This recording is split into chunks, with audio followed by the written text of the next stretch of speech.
โดยเดี๋ยวพวกเราพาไปเบิ่งร้านอาหารโตสีไข่เนาะอิ่มแซ่บคาเฟ่ของพวกเรานี่แหละเนาะ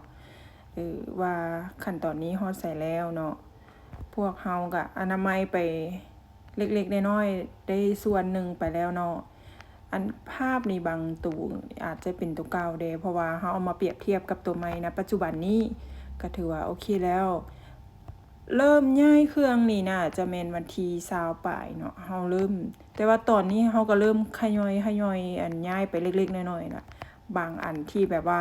เราต้องการใช้ด่วนๆนี่เราก็เริ่มย้ายไปแล้วเนาะบ่ให้เสียเวลาบ่ให้ลูกค้าท่าเรา เอ่อเราก็เริ่มเจ็บเริ่มหยังสีอนามัยไปแดก็เปิดนี่น่าจะแม่นเดือน4เนาะที่3กงกันกับ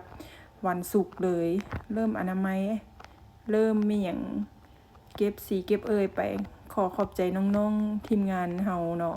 เรียกว่าร่วมมือร่วมใจกันสุดอกสุดปากอีหลี มาฮอดขั้นตอนนี้ก็ถือว่าเกือบ100%แล้วมีแต่ว่าถ้าย้ายเข้ามาแล้วก็จะแม่นอ่าจะเปิดอยู่ตู้สิไข่นี่อย่างเป็นทางการเลยร้านอาหารอิ่มแซ่บของพวกเราเนาะ